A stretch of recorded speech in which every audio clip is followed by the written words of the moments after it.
వైష్ణవి అద్రేకర్ ఇప్పుడు టెన్నిస్ ప్రపంచంలో ఒక సంచలనం. టెన్నిస్ ఓపెన్ సింగిల్స్లో ఫైనల్కు చేరింది వైష్ణవి అద్రేకర్. 2009లో సానియా మిర్జా ఫైనల్కు చేరింది. ఆ తర్వాత వైష్ణవి అద్రేకరే సింగిల్స్లో ఫైనల్కు చేరింది. 17 సంవత్సరాల తర్వాత ITF ఉమెన్స్ ఓపెన్ W100లో ఫైనల్కు చేరిన రెండవ క్రీడాకారిణి. ITF women's open W100 Bengaluru tournament బెంగళూరులో జరిగింది. పూణేకి చెందిన 21 ఏళ్ల వైష్ణవి వైల్డ్ కార్డ్ ఎంట్రీ ద్వారా ఈ టోర్నమెంట్లోకి వచ్చింది. ఈమె వరల్డ్ ర్యాంకింగ్లో 690వ స్థానంలో ఉంది. ఈ టోర్నమెంట్లో తనకంటే ఎక్కువ ర్యాంక్ ఉన్న వారిని ఓడించి ఫైనల్కు చేరింది. రౌండ్ 16లో మైహో టామా జపాన్కు చెందిన 220వ ర్యాంక్ క్రీడాకారిణిని 2-6, 6-4, 7-6తో గెలిచింది. ఈ మ్యాచ్ ట్రైబ్రేక్ వరకు వెళ్ళింది.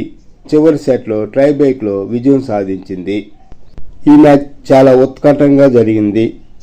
ట్రైబ్రేక్ వరకు వెళ్ళి విజయం సాధించింది వైష్ణవి. క్వార్టర్ ఫైనల్లో టైలోహా పింటోనా ఆస్ట్రేలియన్ క్రీడాకారిణి 148 ర్యాంక్ హోల్డర్ని ఓడించి సెమీఫైనల్కు వెళ్ళింది. 6-3, 1-6, 6-4తో గెలిచింది ఈ సెట్. సెమీఫైనల్లో లాన్ టర్నీ థాయిలాండ్కు చెందిన 126 ర్యాంక్ కలిగిన క్రీడాకారిణిపై గెలిచి ఫైనల్కు వెళ్ళింది. 6-3, 6-3తో గెలిచింది. తన కెరీర్లోనే తొలిసారి ఫైనల్కు వెళ్ళింది W100లో. 17 సంవత్సరాల తర్వాత ఒక మహిళా క్రీడాకారిణి సింగిల్స్లో ఫైనల్కి వెళ్ళడం ఇదే మొదటిసారి. ఈ టోర్నమెంట్లో వైష్ణవి 690 ర్యాంకింగ్లో ఉంది. ఇప్పుడు 466కి చేరింది.